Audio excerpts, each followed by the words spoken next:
time. So Desrow, to beat Revival, has to outplay him. Like we saw in the start of that last game, he outplayed him, he got a third base up and was actually doing rather well, but he did not scout that tech switch into Mutas, which cost him the game a little bit. So I'm just going to switch over to Splash into game, make sure we are into game, and in we are with game 2 of Team Legion's Desrow versus his opponent in the top left here, which is TSL.Revival, the struggling Code A player, I suppose you could say. He's been in Code A 3 times now, and he's dropped out relatively fast every time. The deepest he got in Code A was actually a very long time ago. If you guys remember, back to the start of GSL, he played against Huck, and Huck beat him 2-1, and then he went down to lose versus Ryung and then out of Code A. And he's come back into Code A a couple of times, but lost to some very, very, very talented Terran players, such as MVP Keen and also SC for you at the time. Some fantastic players there. And he's also, the biggest achievement you could probably say Revival had was probably within the GSTL. If you ever watched the TSL versus OGS match, he kind of, I think it was JYP opened up, won the first game, lost the second game, and then it was down to Revival, who came out and was like, alright, STC, flick him out the door. And then Nada came, and then everyone was like, are you kidding me? Is Revival really doing this? Then, the Kratos Protoss comes out, and he's like, alright, we got this, guys. And, well, no, because then Revival beat MC as well and took the win for the team. So Revival is by no means a slouch. On the other hand, Desrow hasn't really achieved that much in his career in terms of tournament success. I think he's played in a couple of, Craft Cups or whatever, may have won 1 or 2, but overall he hasn't done anything. The biggest thing in his career right now is being in the GOM TV house, and he's playing in there right now in Korea, in Seoul, Korea, playing from the house. He is training daily with some fantastic other Protoss players within the house. You've got Todd. I think Sasei's going back over there as well. Obviously got Naniwa as well. So he's got a lot of people in there to bounce ideas from. So I am rather excited to see the Desrow from the North Ladder server streaming daily to the Desrow living in the GOM house practicing every day as well. And meanwhile, we do have the Forge and Nexus gone down, and we do have the spawning pool once again gasless into an expansion here. And Desrow, with this probe, he's probably going to hover around here, maybe hide behind the mineral lines and just check if the third base goes down, and ideally should be running around this location, anywhere to this right-hand side of the map, and basically hiding his units. And basically, oh, not units, sorry, hide his probe, so he can build a pylon there. He can even go and scout later, but I think this Overlord's actually going to spot it, so a little bit unfortunate there for Desrow. And he actually may be in a bit of trouble here, as he decided to go gateway before cannon. The cannon's not even finished. He does wall himself in, but the gateway could actually go down. That's what I'm more worried about, and it does, and oh, Desrow. Oh, this is terrible. He needs a Chronoboost to Zealot out immediately to deal with this, and he has to waste building the Zealot instead of the Cybercore. He's wasting the Chronoboost, which obviously should have been into the Nexus. And this is not a good start for Desrow here, and Revival is going to go take a third base now at the back, and he's got speed, well, will have speed research in a few seconds as well as he reaches up with his gas count, and not a good start for Desrow. 6 slings, by the way, do beat a Zealot, but if he pulls down to the cannon, he's going to be okay, but does not want to get surrounded there. But this is not a good start, because Desrow should have already transferred, probes over and should have been mining from this base by now. He should have already been thinking about, am I going to go, double Stargate this game? Am I going to build my Stargate here in the main base? And he may even get pylon blocked if he's going to be focused too much on these lings. First of all, biggest mistake is not waypointed his Nexus here, is that probe is stuck. He isn't into the gases either, and it looks like we're going to see a few probe kills as well. A little bit awful. Let me get that health name bar up for you guys. 5 drones or probes been killed so far. He does clean it up eventually, but 6 probes at the 6-minute mark. 3 probes weren't mining because they were stuck here because of the waypoint. He is not yet supply blocked at 36, but he needs that pylon down. He needs to get into the gases as well. And actually, it looks like Desrow may have pulled out the gas to actually get his minerals up a little bit higher here. And the second cannon's coming down, expecting some form of follow-up to this, and that is not the case right now. We have an evolution chamber coming down, we have the third base up as well, And Desrow's in a bit of trouble right now. He's going to get supply blocked a little bit here as well, as he builds this next probe, I think. This one's going to get supply blocked just for a few seconds here. But nevertheless, Overlord in a fantastic position. You guys should note that. That, as you can see, it's in a great position to look down on the gas and can easily come in. And down goes the Stargate. Nah, Stargate. I don't even know if Stargate would have been the option that I would have told Desrow to take. Because right now, you think about it, if he goes for a standard play, it's standard play, but he's got 1 minute's worth of weight on his shoulders, which means obviously Revival's going to have an extra minute to deal with everything.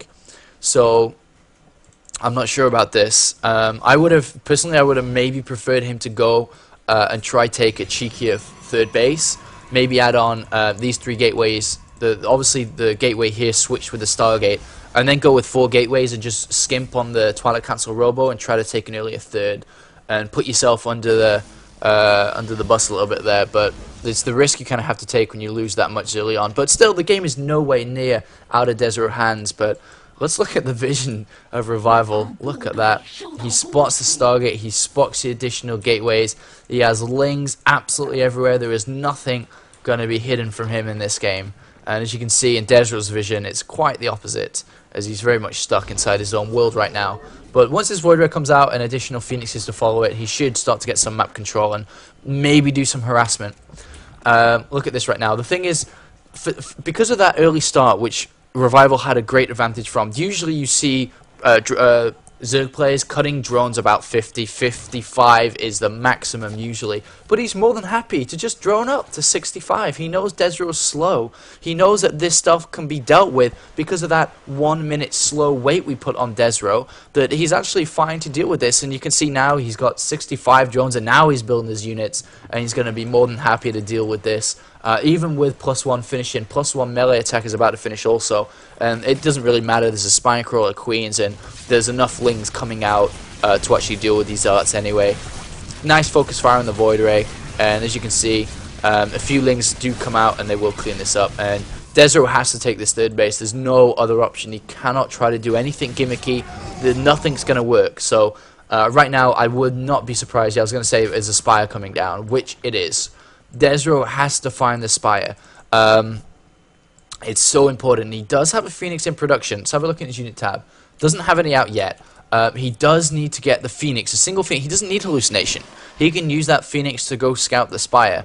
Obviously, it's obviously got more hit points than the Hallucination, and it's probably going to get more accuracy in scouting.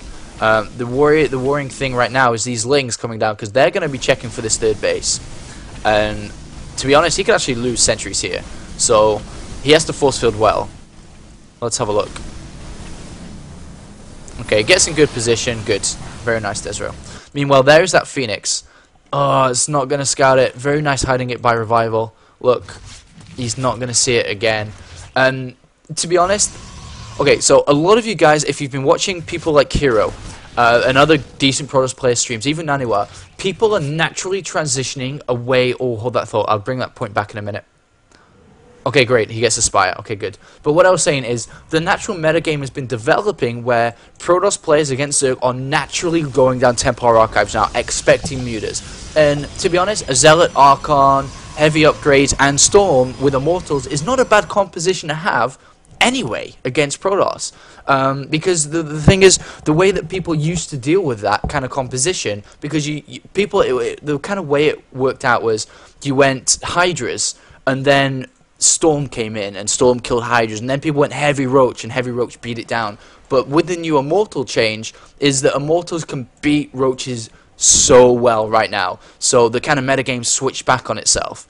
But anyway, mutas are out now, 7 more in production, 4th base taking, 5th base coming soon, and in comes the harassment. There's no pylon defense right now. I don't even know. He does have Blink. Okay, he does have Blink, but there's no Templar Archives down right now. He's actually spending his tech down into the robotics facility, and Hallucination is coming as well. Hallucination is going to be used to scout out, obviously because that one Phoenix is not going to scout all game long since it died, but he's going to need to throw down the Templar Archives. You actually physically cannot fight against Mutalisks without High Templar. It's not possible.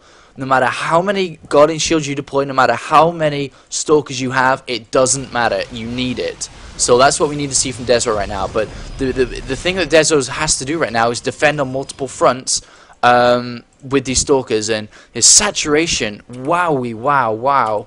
Look at that. Oversaturated on the main, undersaturated on the natural, and undersaturated on the third base. And there comes the Templar Archive. So that could have come down a little bit early, because ideally he would have wanted Storm about now, to be honest, to deal with these kind of things, these kind of pushes. But Revival taking the entire of the map, getting a Bailey Nest, upgrading, even picking off cannons, it doesn't matter. Lings come in, oh no, Desrow, Force Field Desrow, and he does manage to force field, but losing a lot of sentries anyway. And at this stage of the game, when your Zerg plays on 85 drones, he doesn't care about his units, and Desrow most certainly does.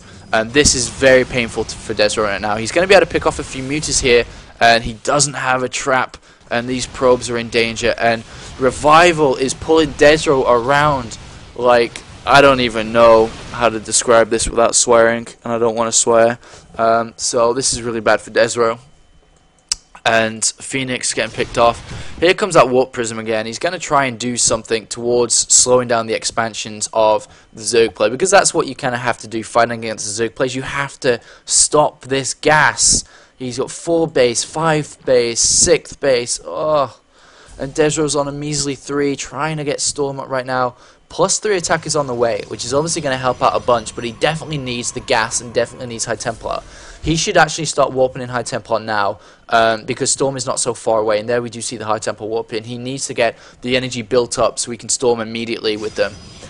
If a big attack comes, he's going to have to just kind of morph into Archons, I suppose, but oh, this is getting nasty, and Revival's not even thinking about teching up either. He's just playing around right now with this mid-tier army, and you know, why not when you're winning it like this hard? And if he picks off the Templar Archives, even the pylon there is enough damage to be done. But oh no! Pylon goes down. Storm is delayed. He doesn't, not going to pick it off. I'm actually surprised he hasn't just picked that off and flown away.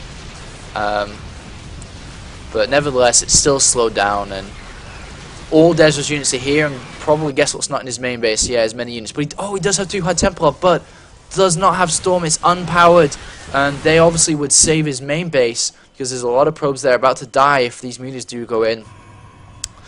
200 supply now versus 142. Still no even thinking about throwing the infestation pit down or going for Hive right now. Just units everywhere, and it's so difficult for Desrow right now. He just needs to stabilize. That's all you need to do, is stabilize, defend everywhere, get that Storm upgrade, which has now been done.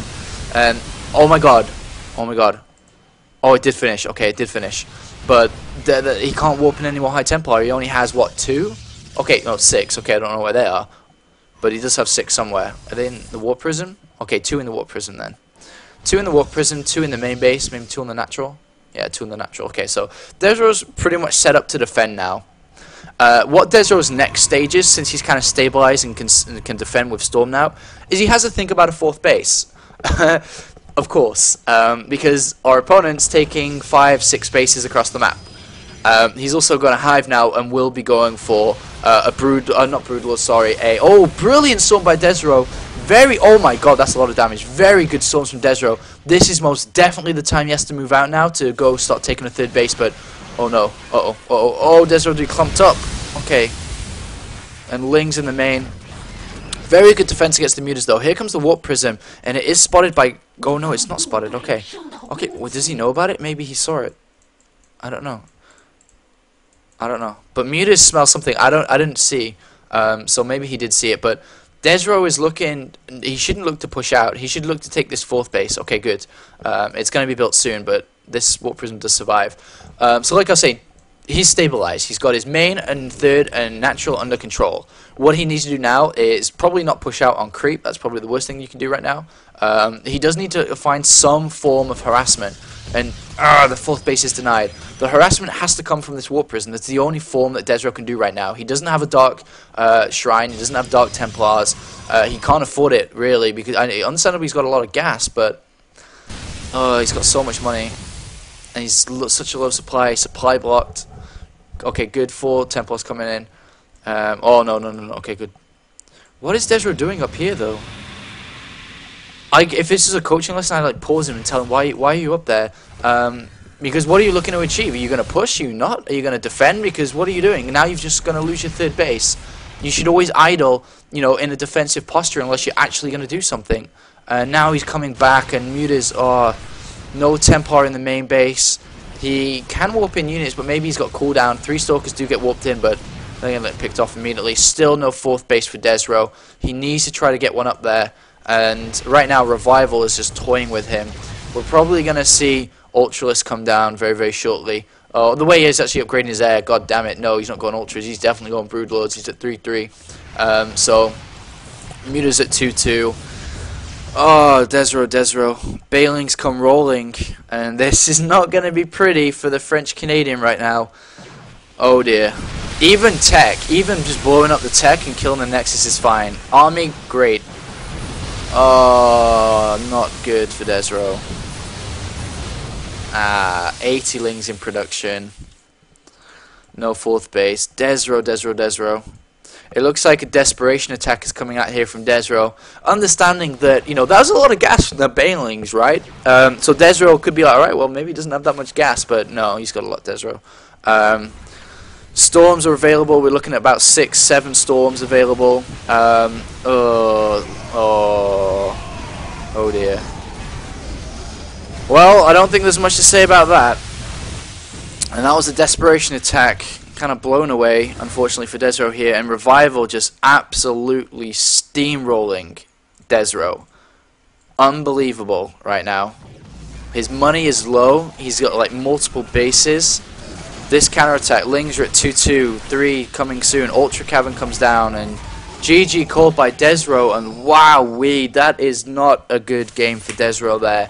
Torn apart left to right, and Desrow not looking good going into the 3rd game right now, and that is going to be on Daybreak by the looks of it. So I'm just going to run a quick commercial, guys, and we'll come back with the 3rd game. Thanks for watching. Obviously support Desrow while he's obviously attempting to become one of the best. He needs these games because these games are very important to him. So obviously follow him on Twitter, Desrow Fighting, and thanks for watching, guys.